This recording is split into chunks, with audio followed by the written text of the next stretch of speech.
paz do Senhor, minha querida irmã, meu querido irmão, que a paz do nosso Senhor Jesus Cristo esteja com cada um de nós.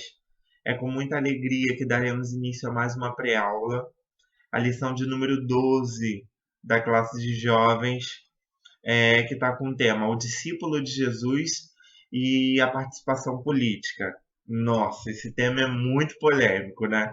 E eu estava me perguntando como trabalhar isso de uma forma clara, objetiva, simples, para que a gente não fique confundido, né? Mas que sirva de bênção para mim e para a sua vida. E eu tenho certeza que o Espírito Santo nos dará graça, abrirá as nossas mentes para compreendermos mais e mais de sua palavra. Que Deus em Cristo te abençoe, viu? O texto do dia diz assim: Disse-lhe então: Dai, pois, a César o que é de César, e dai a Deus o que é de Deus. Lucas capítulo 20, versículo 25.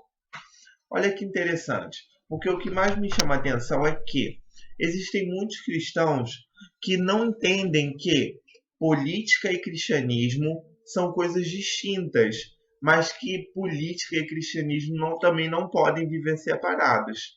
Ou seja, o cristão ele não pode deixar de ter uma consciência, né, de cidadão. Ele precisa entender que é necessário se falar de política. E a Bíblia ela fala muito de política, né? Nós temos um momento de história na Bíblia, nós temos reis que foram servos de Deus, nós temos reis que não foram servos de Deus, nós temos a figura de Ciro, que era ímpio, mas que foi usado por Deus. Olha aí, tudo isso envolve política, envolve questões de autoridade. E a gente muitas das vezes entende que não, eu sou cristão, então isso não tem nada a ver, quem controla a minha vida é Deus, quem governa a minha vida é Deus. Sim, realmente é Deus. O sabedor de todas as coisas, aquele que pode todas as coisas. Porém, quem delega toda autoridade é constituída por Deus. E a gente vai ver isso no decorrer da nossa lição. Então, o texto de Lucas, capítulo 20, versículo 25, ele vem justamente separar, quem falou justamente isso foi Cristo, né? E ele diz, religião de um lado e política de outro. A separação é inegociável. Então, a gente verifica hoje em dia também muitos políticos cristãos que fazem do púlpito um palanque. A verdade é para ser dita, né? E a gente não pode confundir que igreja é lugar santo, tá? Igreja é casa de Deus. O púlpito é o lugar onde a presença do Senhor paira. Então a gente não pode confundir o púlpito da casa do nosso Deus com um palanque, com um comissário. Então a gente começa a observar isso e entra o choque de conflitos, os conflitos de ideias, mas eu tenho certeza que à luz da Bíblia nós conseguiremos distinguir o certo do errado. Abra sua Bíblia comigo, por gentileza, no livro de Romanos, capítulo de número 13, a carta aos Romanos, capítulo de número 13, verso 1 e 2. Toda alma esteja sujeita às autoridades superiores, porque não há autoridade que não venha de Deus. As autoridades que foram ordenadas por Deus. Por isso, quem resiste à autoridade, resiste à ordenação de Deus. E os resistem trarão sobre si mesmo a condenação. Gente, acho que esse texto está tão claro que é até complicado comentar sobre isso, né? Toda autoridade ela é constituída por Deus. Deus, quando criou o homem, ele deu autoridade ao homem para governar sobre o peixe, sobre os animais. Não foi mesmo? Está no livro de Gênesis.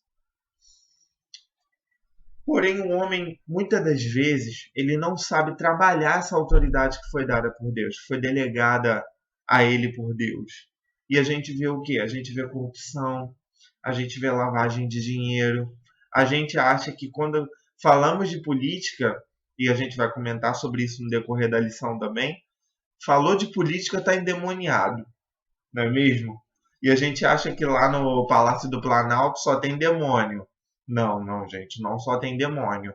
Tem pessoas íntegras também. Tem demônios também, mas tem pessoas íntegras, tem pessoas que foram separadas por Deus para estarem ali para fazer a diferença, né? Então, quando a gente fala de política, a gente está falando de futuro, a gente está falando de presente, a gente está falando de passado, porque o passado muitas das vezes retrata o presente.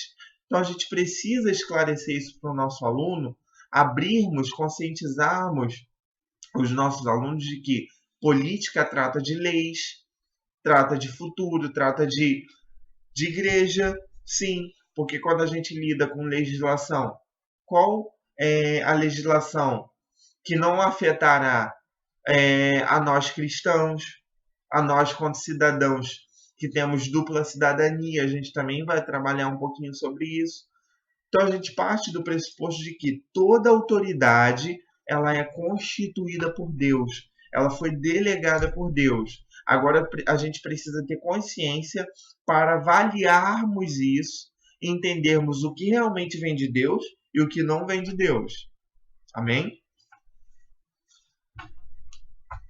A síntese da nossa lição diz assim: o exercício da cidadania terrena e a participação política dos servos de Jesus é uma responsabilidade bíblica.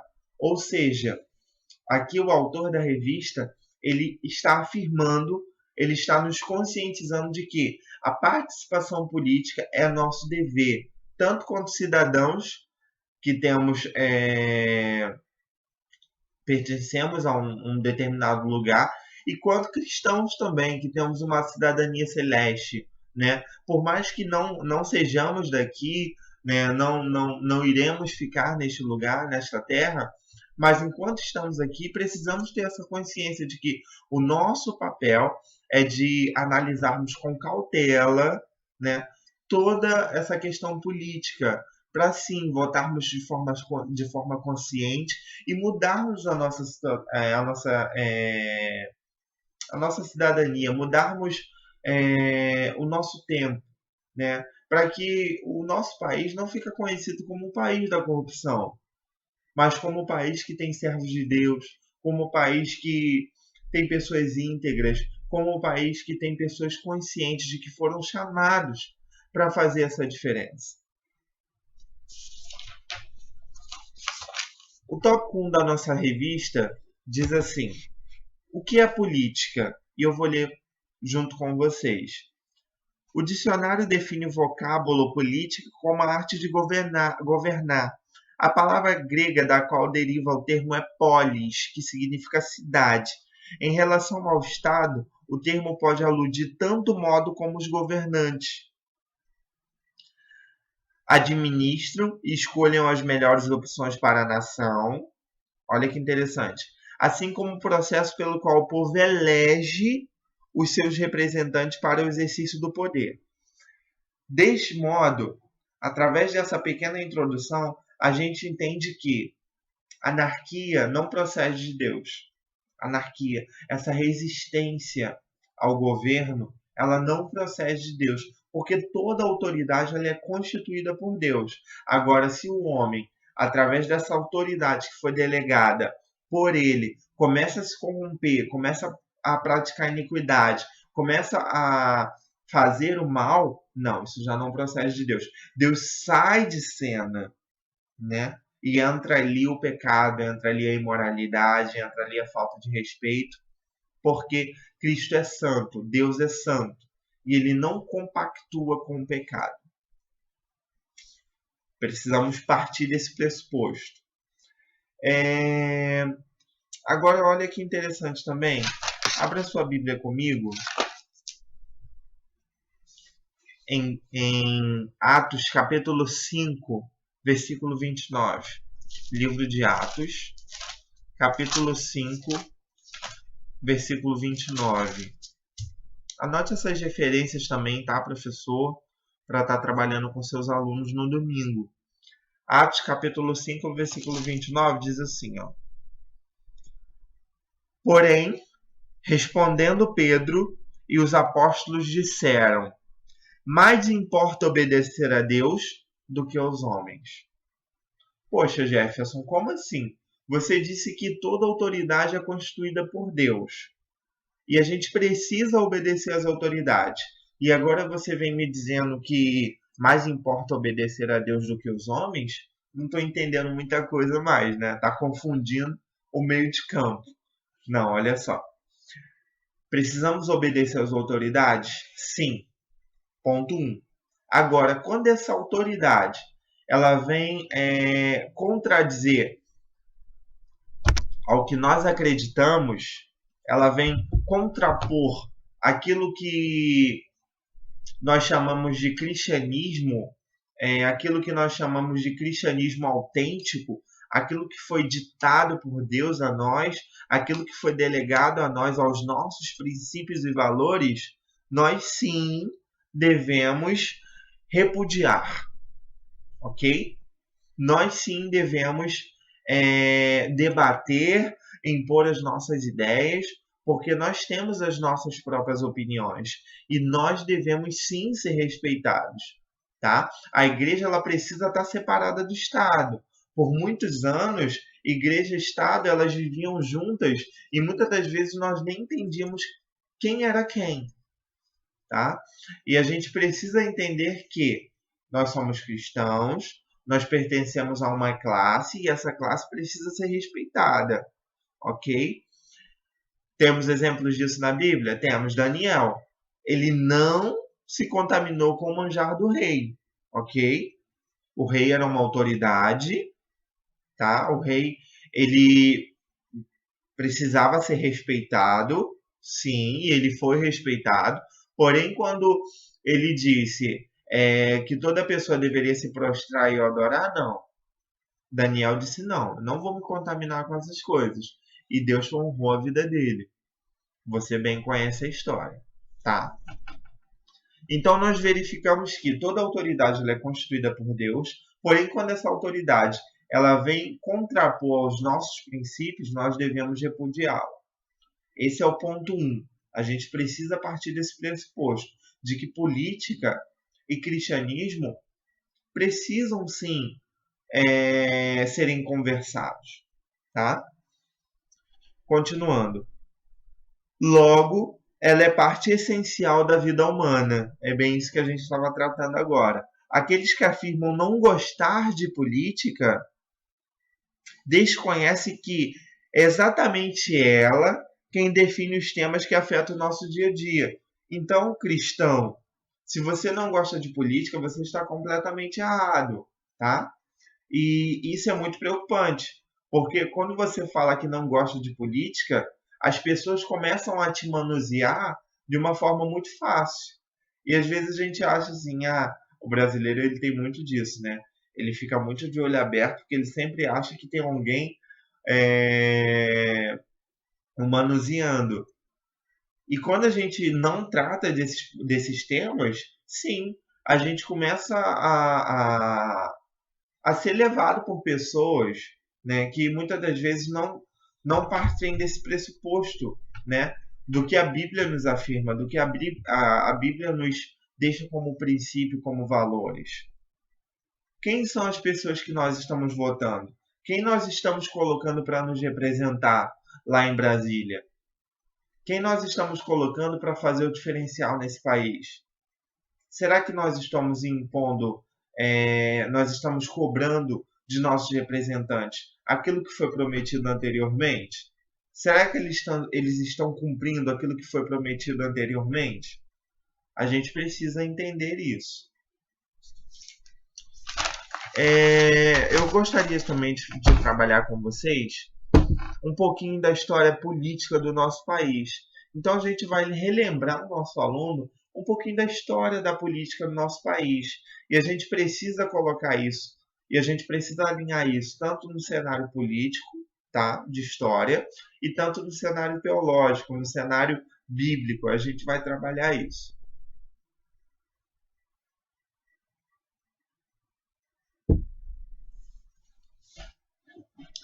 Falando da história política brasileira, eu gostaria de começar com a independência do Brasil. No dia 7 de 9 de 1822 foi às margens do rio Ipiranga, né, foi proclamada a independência do Brasil. E foi um marco muito lindo na história. Nós vivíamos escravizados, nós vivíamos colonizados, né? E no dia 7 de setembro já ia falar 2014, de 1822, foi proclamado a independência. O que isso mudou em nossas vidas? O fim do domínio português, tá? E a autonomia brasileira. Nós temos também, após isso, a abolição da escravatura, em 1888. Tá? A gente precisa relembrar isso ao nosso aluno, porque isso também envolve os nossos dias atuais. Isso retrata, é como se fosse um espelho dos nossos dias. Em 1888 foi a princesa Isabel proclamou a Lei Áurea, ou seja, liberdade aos negros escravos, liberdade, entre aspas, né? E luta para conseguir emprego e condições de vida dignas sem preconceito. Ou seja, foi proclamada a Lei Áurea, os escravos agora estavam livres. É como se fosse assim, eu posso conjecturar, né? Gente, a porta está aberta, vocês podem sair agora, tá? Vocês não são mais escravos. Porém, como viver perante uma cidade, um tempo totalmente preconceituoso, racista, que hoje em dia a gente ainda vê racismo, e é totalmente terrível quando a gente fala sobre isso, né? Então é como se tivessem aberto as portas e falado, gente, tá aí, podem sair, agora vivem do jeito que vocês quiserem. Como sobreviver perante uma sociedade totalmente preconceituosa? Isso em 1888. Se a gente ainda vê nos dias atuais, nos dias contemporâneos, atitudes preconceituosas contra negros, contra pessoas, né, de uma classe inferior, a gente pode observar que em 1888 isso deveria ser muito terrível. Então, depois da abolição da escravatura, a gente também tem a proclamação da República, que se deu no dia 15 de novembro de 1889. Marechal Deodoro da Fonseca, apoiado pelos republicanos, declarou a verdadeira independência do Brasil, com a, com a com a constituição de um governo provisório e a volta de Portugal e a família real. Então a gente observa que a proclamação da República ela veio confirmar essa independência do Brasil. Aí sim o Brasil sai do governo de Portugal, né? A família de Portugal ela volta às suas origens e aí o Brasil realmente começa a envolver questões políticas, começa a gente tem aí depois ela vem. A gente vai trabalhar mais à frente a Constituição Federativa, enfim. Ditadura, né?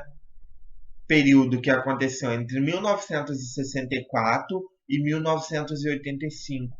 O silêncio da igreja. Né? A gente começa a observar que a ditadura militar foi um momento muito terrível. Né? Foi um momento negro da nossa história. Foi um momento de escuridão, foi um momento triste da nossa história. E a gente observa também o silêncio da igreja nesse período, né? A intenção era ajudar a se tornar um país mais forte economicamente. Porém, a gente observa que foi um momento muito complicado, um momento de imposição de valores, né? Os direitos constitucionais foram totalmente ignorados. A perseguição, a represária, né, a quem se opunha ao regime militar foi muito forte. Após esse cenário, nós temos as diretas já. Foi o anseio da população, o anseio do povo a um país mais democrático, a um país que fosse governado pelo querer do povo, a um país que fosse mais flexível, né? A gente observa isso com as diretas já. Então a gente vê uma linha de tempo do nosso cenário e a gente observa que a igreja precisa, e aí a gente precisa chamar muito mais atenção para isso, de que política tem tudo a ver com nós, tá? Porque pertencemos a este país, né? Isso trata a respeito de nós. E das diretas já, a gente tem diversos nomes, como Fernando Henrique Cardoso, Luiz Inácio Lula da Silva, Tranquedo Neves. A gente tem vários ícones que fizeram história, que fizeram política e que até hoje estão dentro da política. Então, em 1988, a Constituição é restabelecida, e está até hoje, né? A Constituição Federativa de 1988. Cristão, jovem, professor, política precisa ser trabalhada sim. Nós precisamos desenvolver essa consciência. E o que é muito lamentável é que a igreja ela desenvolve muito cantor, né? Ela tem uma crítica que ela desenvolve muito cantor, ela desenvolve muito pastor, ela desenvolve muito pregador. Porém, pessoas conscientes de seus direitos, de que precisa votar, de que precisa fazer um voto consciente, muitas das vezes não é trabalhado em nossas igrejas. E isso se faz necessário. O tamanho da importância dessa pré-aula, de você, professor, é muito grande, é muito relevante. Então, conscientize o seu aluno de que de que ele precisa fazer esse papel cívico, tá? De que ele precisa votar, de que ele precisa analisar. Poxa, eu vou votar nesse determinado cidadão. Vamos analisar o histórico dessa pessoa para verificar quem essa pessoa é, para verificar quais são os princípios dessa pessoa, para verificar o que essa pessoa pretende fazer, porque essa pessoa que está lá em Brasília, ela que está nos representando, ela quem está nos apoiando, quem está impondo ali os nossos direitos, os nossos deveres, o que nós devemos fazer. Isso é nosso dever, ok? Dando continuidade, o tópico 2 diz assim: política segundo a Bíblia.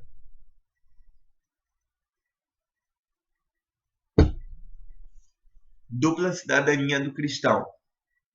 O cristão vive nesta terra uma verdadeira tensão. Ao mesmo tempo que as escrituras afirmam que a nossa cidade está nos céus, asseguram também que somos peregrinos neste mundo. Não há qualquer contradição nessas verdades bíblicas, pois elas simplesmente enfatizam o desafio do servo de Deus em viver numa forma transitória na esfera terrena. Ao estabelecer os seus discípulos, Jesus pediu: Pai, não peço que os tires do mundo, mas que os livres do mal. Portanto, temos duas cidadanias: a cidadania celestial e a cidadania terrena. Nós já comentamos isso em aulas anteriores, e a gente vai continuar enfatizando esse tema. Abra sua Bíblia comigo no livro de Gálatas. Livro de Gálatas.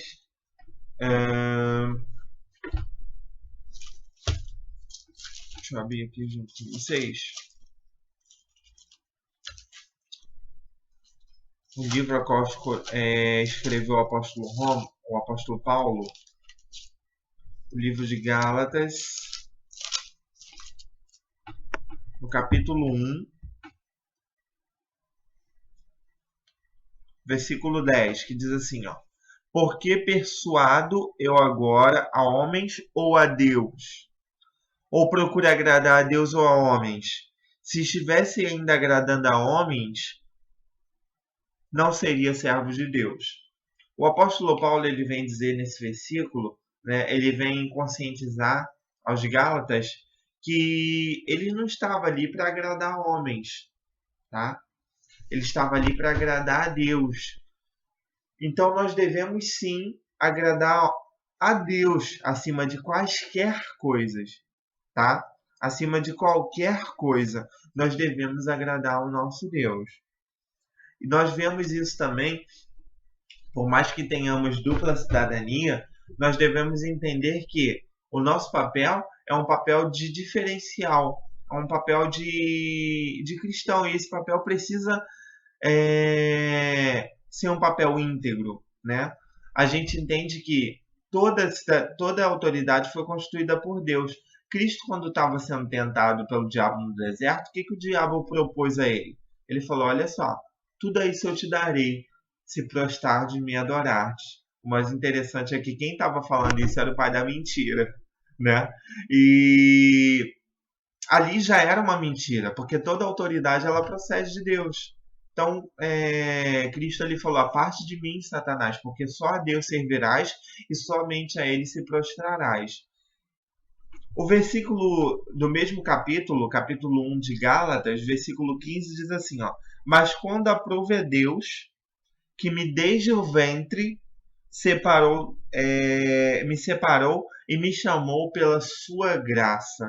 Esse versículo é um que mais chama a minha atenção, porque o apóstolo Paulo ele tinha a consciência de que desde o ventre ele foi chamado para fazer a diferença. Nós precisamos entender que precisamos fazer a diferença.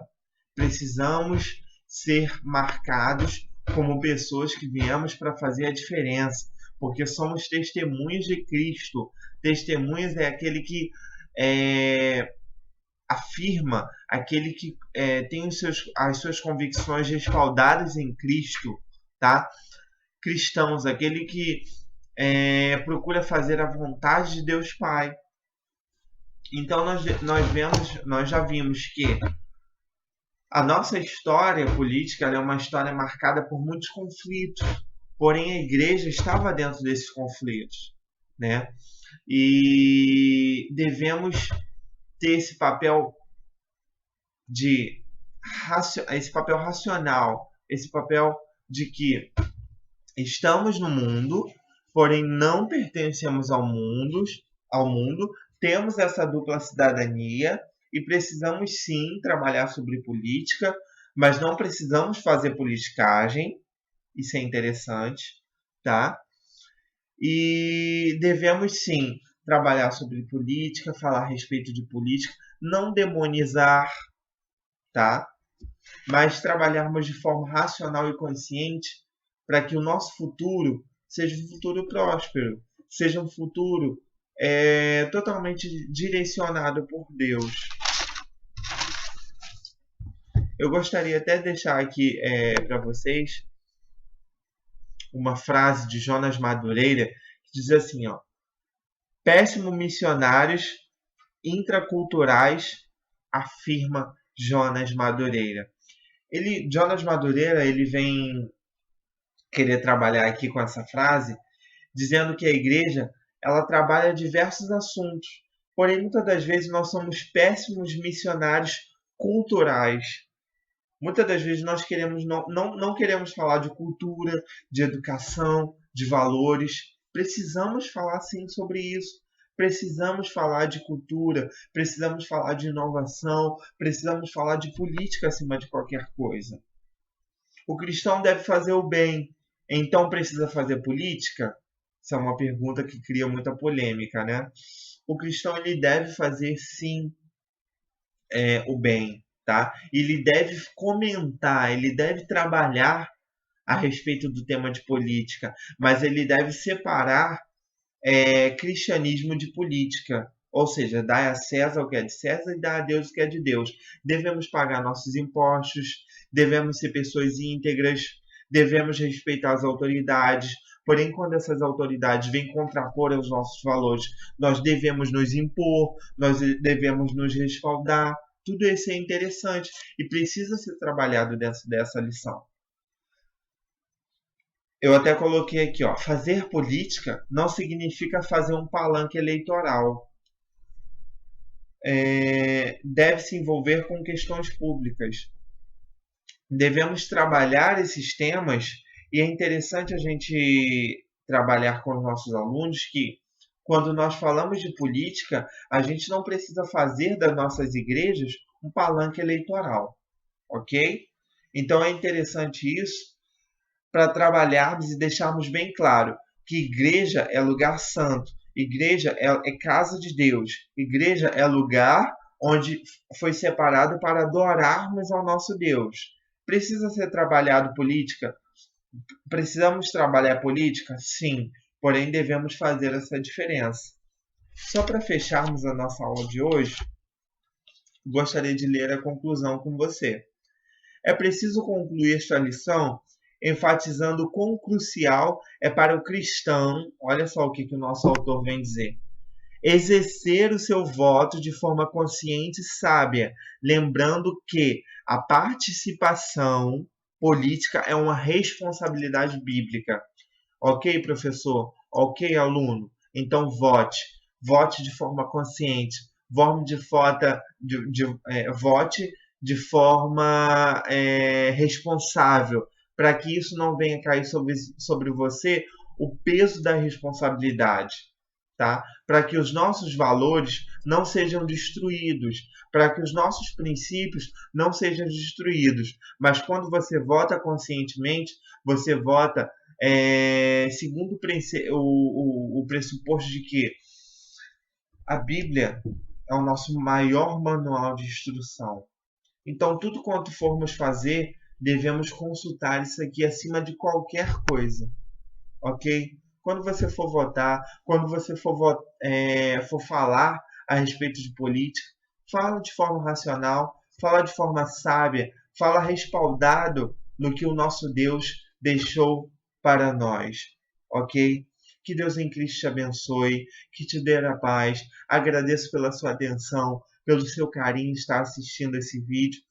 Toda semana estaremos postando mais uma pré-aula. Que no domingo essa aula seja de bênção para a sua vida e que Deus em Cristo te abençoe e que o nosso Deus que pode sim fazer muito além do que pedimos e do que pensamos, possa entrar na sua vida e te abençoar todos os dias. Muito obrigado mais uma vez. Fiquem na paz. Amém.